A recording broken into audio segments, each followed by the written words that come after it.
Hello, scholars. I hope that you've had a great weekend and all is well with you. So, we are going to finish this very, very short unit on data analysis by actually looking at how to interpret and obtain information from tables, charts, and graphs. So, for most of you, this should be a review, but keep in mind that getting information from a table, a graph, and a chart is extremely fundamental, not just for a math class, but just for everyday work, life, etc. You will be pulling information out of tables, graphs, and charts for the rest of your life. So you do have to know how to interpret them and how to do some mathematical computations with them.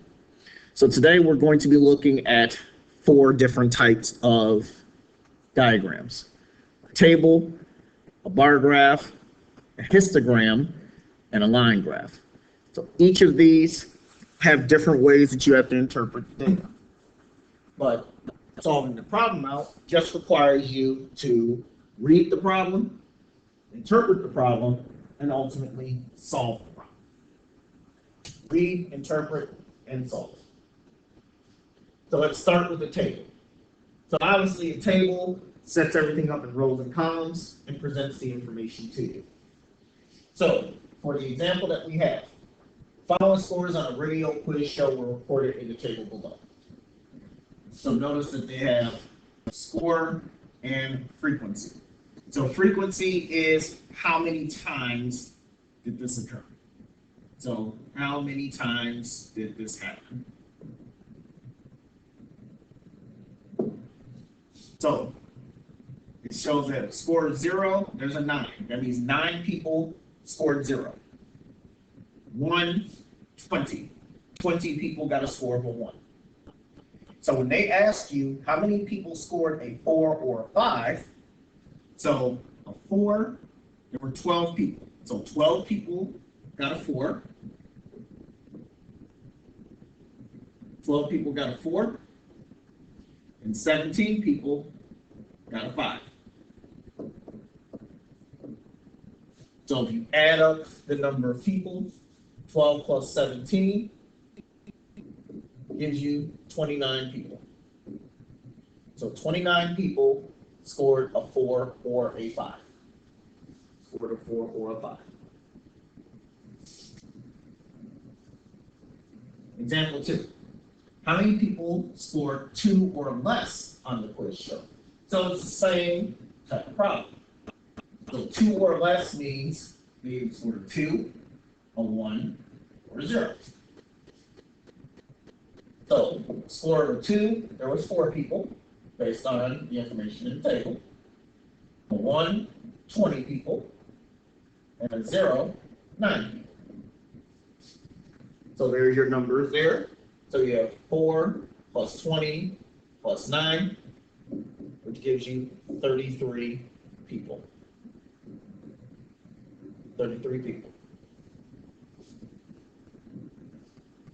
Example 3, how many total individuals participated in the quiz show? So keyword there, total.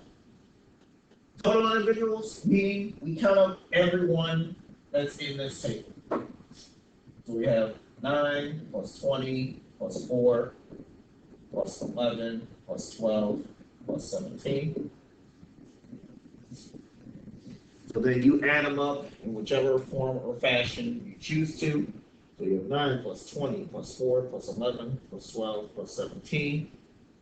So you have 73 total people. 73 total people.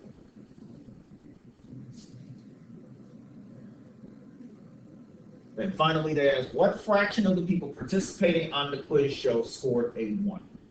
What fraction of the people participating on the quiz show scored a 1? So, setting that up, you're taking the number of people who scored a 1 divided by the total number of people. We just found the total number of people. That was 73. The number of people who scored a 1 was 20. So that's 20 over 73. Since they asked for a fraction, You make sure to reduce it. That can't be reduced. So that's your final answer. So that there is your final answer.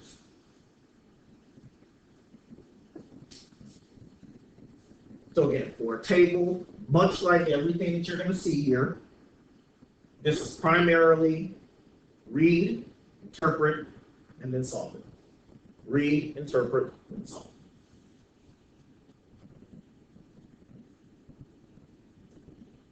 Bar graph. So a bar graph compares data in distinct categories. So a restaurant owner calculated the number of customers in a given month. Now this was pre-COVID, of course. So you have January, February, March, April, and you have the bars listed. So for example, one, how many customers went to the restaurant in April? So you go to the April bar. Notice that the April bar stops right there, which is at the number 6,000.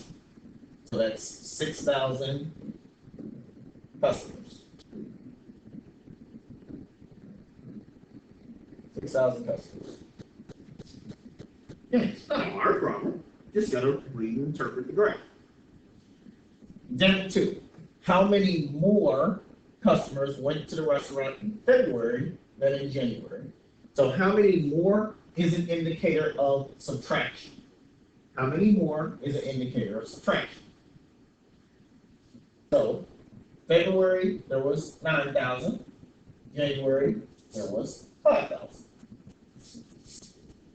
So 9,000 February minus 5,000 for January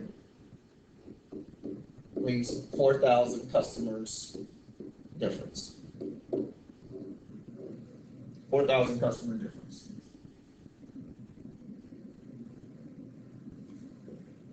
Example 3, how many total people went to the restaurant from January to April? So again, total is an indicator of addition. So we're literally adding the 4 months up. So we've got 5,000 from January, 9,000 from February, and we have 6,000 each from March and April. So from here, it's simply taking the numbers and adding them together. So we have 5 and 9 is 14. 14 plus 6 is 20. 20 plus 6 is 26. So we have 26,000 customers. 26,000 customers. And then finally, May had the same number of customers as February and March combined. May had the same number of customers as February and March combined. How many customers were there in the restaurant in May? So you gotta read the problem first and then interpret it. Same number of customers as February and March combined. So May is equal to February plus March. So, all right. So since they're equal, since that's what it's equal to, February was 9,000, March was 6,000. So 9,000 plus 6,000 equals 15,000. So 15,000 customers came in May. 15,000 came in May. So again, bar graph, just as a table, read, interpret, solve. Read, interpret, solve.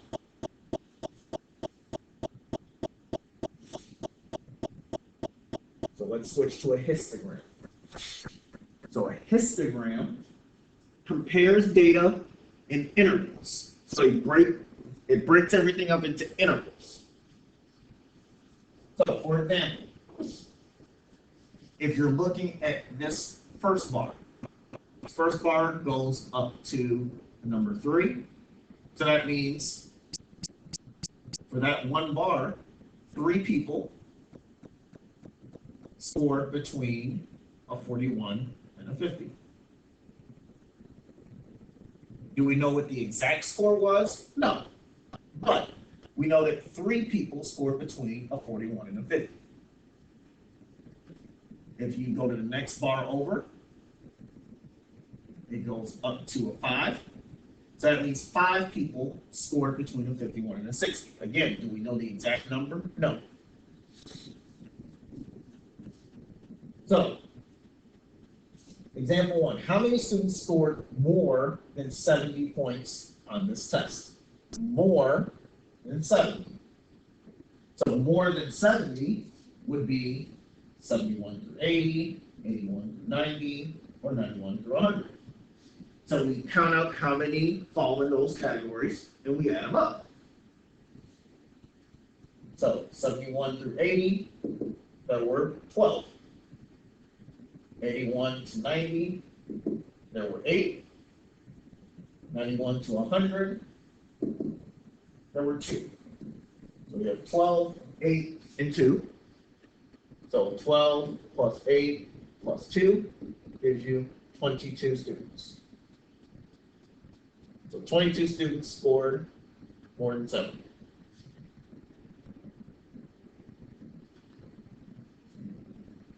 Example 2. How many more students scores between 81 to 90 than 41 to 50? So how many more scored? There's some of this here.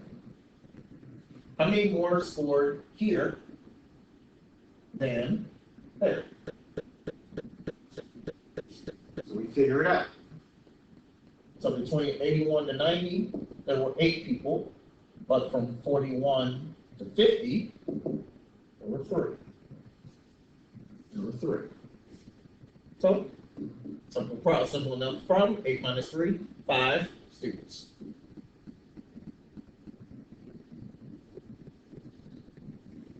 Minus 3, 5. Example 3. What is the probability that you choose a student that scored less than 60 points on the test? So remember, last time we did probability. So probability is the number that fits in the category that you want. So the number of students who scored less than 60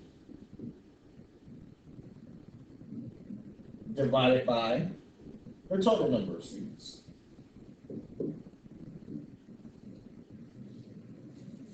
So less than 60.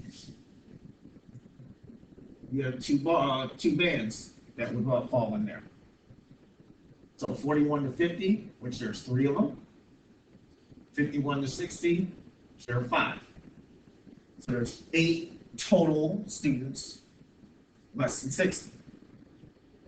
We need the total number of everyone.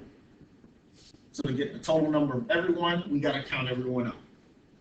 So there's 3, 5, 61 to 70, there isn't any because there's no bar for it, so that's 0. 71 to 80, that's 12. 81 to 90, that's 8. 91 to 100, that's 2. So 3 plus 5 is 8, plus 12 is 20, 28, 30.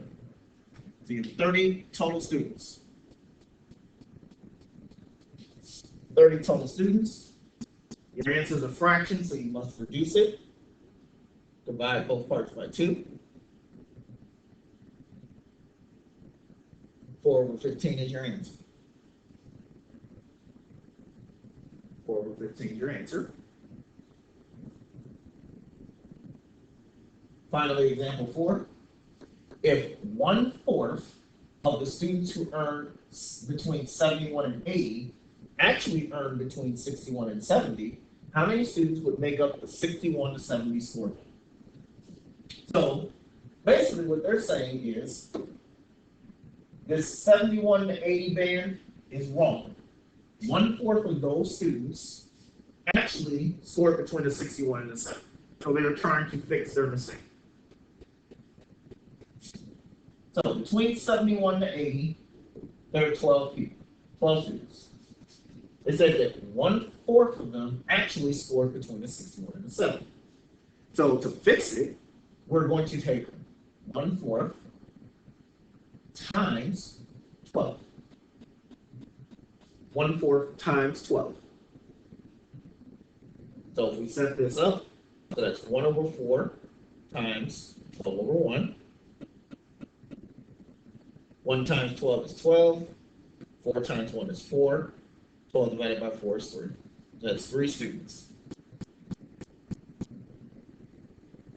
3 students who actually scored between 61 and a 70. 3 students that scored in that range. So a histogram, just like a bar graph and a table, read, interpret, solve. You hear me say that quite a bit. Read, interpret, solve.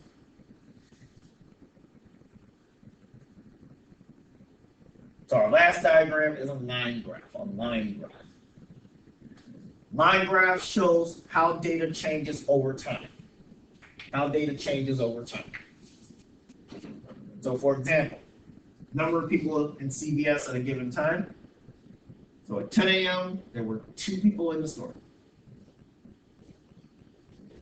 Notice as the store is open, it starts to rise. 1 p.m., there's 22. Starts to fall a little bit. 3 p.m., there's 5. And then at the end of the night, or at the end of this graph, there's 3 people in the store. So, how many people were in the store at 2 p.m.? Simple enough. Go to 2 p.m. Look for the numbers. So, 2 p.m., 15 customers, 15 people.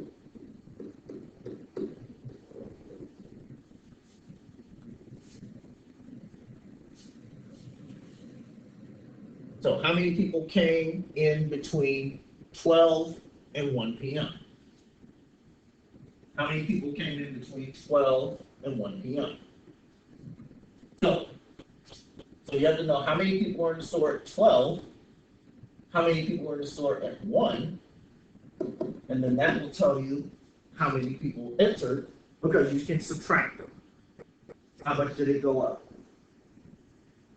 So at 12, there were 10 people, and at 1, there were 22. So it went from 10 to 22. So you subtract. 22 minus 10 equals 12. So 12 people came into the store. 12 people came into the store within that time.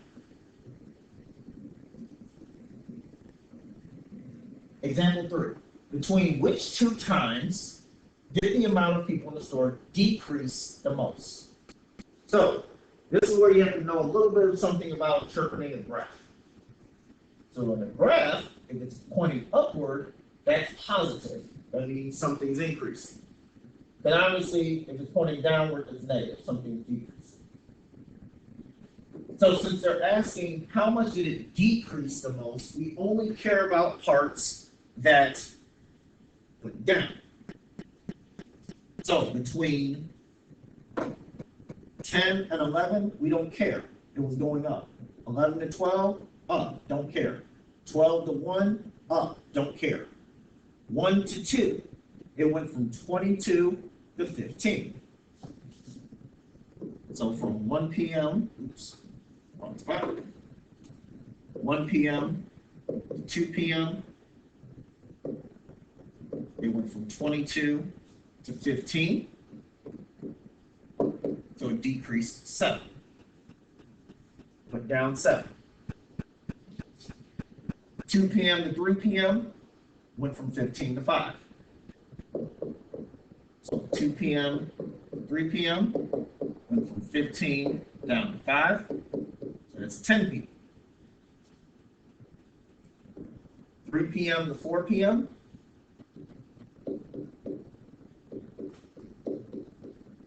It went from 5 to 4. So 5 minus 4, 1.